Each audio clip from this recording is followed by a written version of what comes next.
안녕하세요. 반갑습니다. 라테입니다. 여러분은 성경을 한글로 읽으시잖아요. 그러니까 한글로 읽다 보니까 우리는 성경을 대할 때 자연스럽게 그게 마치 한국의 책인 것처럼, 혹은 우리가 그 한국적인 그런 방식으로 그 책을 자유롭게 보아도 되는 것처럼 그렇게 성경을 읽게 되곤 합니다. 근데 성경은 엄밀하게 유대 문학입니다. 구약도 유대 문학이고, 사실 신약 자체도 유대적인 정서를 통해서 그렇게 기록이 되었거든요. 그래서 우리가 성경을 바르게 이해하려면 성경이 가지고 있는 유대 문학적 특징에 대해서 조금 이해를 하고 있어야 됩니다. 그중 중요한 것 하나가 무엇이냐면 디테일이 굉장히 부족하다는 점이에요. 무슨 의미냐면 무언가를 설명을 할 때 거기에 대해서 모든 것을 자세하게 설명하지 않는 그런 특징을 갖고 있다는 거죠. 디테일이 굉장히 떨어집니다. 예를 한번 들어볼게요. 창세기를 읽어보시면 그 창세기에 처음에 뱀이 등장합니다. 근데 난데없이 이 뱀이 등장을 해요. 이 뱀이 어디서부터 왔고 누구의 사주를 받았고, 또 왜 대체 그렇게 말을 할 수 있게 됐는지, 그리고 왜 그런 방식으로 그들을 꿰었는지, 그러니까 모든 것에 대해서 설명을 하지 않는다는 거죠. 그리고 선악과 자체도 선악과를 대체 왜 만들었는가, 거기에 대해서도 설명하지 않습니다. 왜 아담과 하와가 선악과를 먹고 난 뒤에 정령 죽으리라고 말했는데 바로 죽지 않은 이유는 대체 뭘까? 이런 부분에 대해서도 성경은 뭔가 의문이 드는 것들이 굉장히 많은데도 불구하고 그것을 굳이 설명하지 않는다는 거죠. 또 그 뒤에 뱀의 머리를 깨뜨리지만 동시에 뱀에게 발꿈치를 물리게 되는 그 여자의 후손이라는 존재는 대체 누구인가? 그러니까 그런 부분도 굉장히 디테일이 떨어지게 아주 단순하게만 이야기하고 넘어가게 된다는 거죠. 그러니까 성경을 읽다 보면 이해하기 힘든 수수께끼들이 굉장히 많이 발견됩니다. 그러니까 읽으면서 이건 왜 그러지? 이건 왜 그러지? 하면서 의문사항이 들게 돼 있다는 거죠. 물론 그런 모든 감추어진 부분, 알려지지 않은 부분들, 그런 것에 대한 의문들이 전부 저자의 의도를 아는데 필요한 질문들은 아닐 겁니다. 하지만 이런 애매모호함 중에 일부는 굉장히 의도적이에요. 근데 문제는 이런 애매모호함, 그러니까 여러 가지 디테일이 떨어져서 그 애매모호함에 대해서 나름대로 어떤 구성을 해야 되고 생각을 해야 되는 이 지점에서 그거를 자기의 방식으로 이해를 한다면 어떻게 될까요? 그래서 이게 상당히 위험한 방식이거든요. 그러니까 우리는 각각 자기들이 가지고 있는 문화적 추정을 통해서 성경을 이해하려고 하는 경향이 생기거든요. 서구인들은 서구인들의 방식대로 아마 성경을 이해할 것이고, 한국인은 한국인의 정서대로 이해를 할 것이고, 또 아프리카나 다른 나라들도 각자 자기의 문화적 방식 속에서 사고를 하게 될 겁니다. 그러니까 모든 것을 그런 식으로 생각할 위험이 생긴다는 거죠. 근데도 성경의 저자들은 이 위험 요소들, 뭔가 나름대로 생각을 하고 자기의 문화적인 추정을 통해서 이 성경을 들여다볼 만한 그런 요소들에 대해서 나름의 가치가 있다고 믿은 것 같아요. 이런 특이한 점이 책을 읽는 것과 동시에 또 한편으로는 무언가를 발견해야 된다라고 하는 그런 초대장을 보내는 것과 같습니다.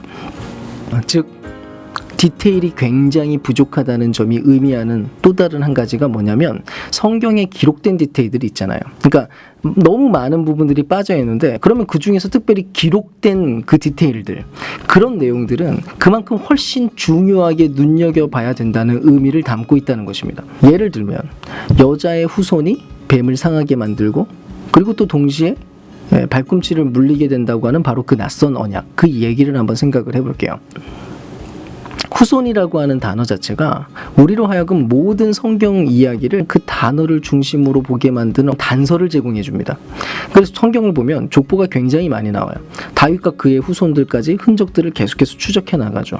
그리고 신약에 가서 보면 예수님이 왕과 혈통의 후손으로 연결되었다는 점이 등장하게 됩니다. 또 예언서를 읽어보아도 이사야는 그 왕, 그러니까 언젠가 나타날 메시아, 그 왕, 그 후손에 대해서 자기 백성들을 위해서 죽임을 당하고 고통받게 되는 그런 이야기로 거기에서 전해주게 됩니다. 또 요한계시록에 보면 상징적인 환상이 등장하게 되는데, 여자와 그 후손에 관한 내용이에요. 여자와 후손. 예수님과 그를 따르는 자들이 그들의 삶을 포기하면서 용을 이기는 장면이 바로 거기에 등장하게 된다는 거죠. 여러분, 방금 전에 이야기했던 이 모든 이야기들은 전부 애매모호함으로 이루어져 있어요. 이 모든 것을 통합하기 전까지 따로따로 들여다보면 이 모든 것들은 너무나 애매모호합니다. 근데 다 합쳐지고 나면 의미가 만들어져요. 그 애매모호함들의 단서들을 다 모아서 뭉치고 나니까 무언가가 발견됩니다. 그래서 성경이 굉장히 문학적으로 천재성을 갖고 있다는 거예요. 수천 년의 기간 동안, 그리고 이 기록이 만들어지고 나서 나중에 또 이 기록이 만들어지기까지 굉장히 많은 시간이 흐르는데도 불구하고 그 모든 것들을 통합하면 하나의 완성된 이야기가 나온다는 것입니다. 굉장히 신기하죠. 각각의 다른 저자들이 다른 방식과 다른 컨텍스트 속에서 이 성경을 기록했다는 것 자체가, 그러니까 이게 신적인 계시의 책임을 나타내고 있는 굉장히 중요한 표지이기도 합니다. 우리로 그래서 이 모든 내용들을 계속 읽게 만들고 또 각 부분들을 다른 부분들과 함께 바라보면서 해석할 수 있도록 의도적으로 그렇게 기록되어 있다는 거죠. 그러면 우리가 이것을 유대 문학으로 바라보면서 어떤 방식으로 읽어야 성경을 잘 이해할 수 있게 되는 걸까요? 성경은 굉장히 밀도가 높은 책인데요. 이런 책은 자세히 천천히 읽도록 의도된 책이에요. 절대로 그냥 가볍게 쭉 지나가면서 읽을 수 없도록 기록됐다는 거죠. 아까 말한 것처럼 디테일이 중요하니까. 그래서 굉장히 자세히 읽도록 의도가 되어 있습니다. 그리고 성경 전체의 이야기를 한 번 본다고 해서 파악할 수 없게 되어 있어요. 그래서 자꾸 반복해서 읽을수록 무언가를 발견해 나가도록 그렇게 의도되었습니다. 즉 평생토록 반복하여 읽도록 그렇게 고안되었다는 거죠. 또 바로 그 때문에 시편 1장을 보시면 이상적인 성경 독자, 그러니까 성경을 제대로 읽는 사람들이 어떤 자인지에 대해서 시편 1편이 말해주죠. 그게 뭡니까? 복 있는 자는 주야로 율법을 묵상한다 라고 얘기합니다. 그러니까 밤낮으로 성경을 묵상하는 사람, 그 사람이 바르게 성경을 대하는 사람이라고 얘기해요. 묵상이라는 말의 뜻은 유대인들의 관점 속에서 조용히 입을 움직여서 중얼거린다는 뜻을 가지고 있어요. 결국 이게 우리의 삶에 매일매일 천천히 그리고 조용하게 자기 자신에게 들리도록 그렇게 읽어나가는 책이라는 것입니다. 그리고 친구들과 자꾸 얘기하는 겁니다. 성경을 읽고 그것을 자꾸 대화를 해야 되고요. 또 수수께끼에 대해서 곰곰하게 생각해야 됩니다. 디테일이 부족한데 그거를 그냥 그렇구나 하고 지나갈 게 아니라 그 디테일에 대해서 궁금해하고 곰곰이 생각해보고 그것을 주변 사람과 함께 대화해야 되는 것입니다. 그 떠들어대고 이야기를 연결해 보는 거죠. 유대인들은 늘 그런 방식으로 성경을 읽어왔습니다. 읽고 묵상하고 그리고 또 모르는 것에 대해서 토론하고 논쟁하고, 그러면서 그 모든 뜻들이 어떤 뜻인지에 대해서 발견해 나갔다는 것이죠. 그렇게 성경이 성경 자체로서 해석이 되기 시작하면 그때 놀라운 일이 벌어지게 됩니다. 이제는 성경이 나를 읽게 됩니다. 내가 성경을 읽는 게 아니라 오히려 성경이 나를 읽어내는 거죠.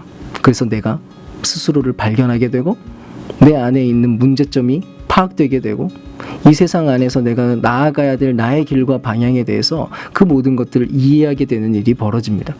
성경은 언제나 이 모든 이야기들을 나의 이야기로 받아들이기를 원하고 있거든요. 어떻습니까? 성경을 읽는 법을 알게 되었다면 자꾸 중얼거리고 묵상하고 반복해서 읽고 또 그것을 천천히 자세히 읽을 뿐만 아니라 또 질문하고 또 고민하고 대화하고 그리고 그 성경이 마침내 나를 읽어서 그렇게 길을 걸어가도록 말이죠. 감사합니다.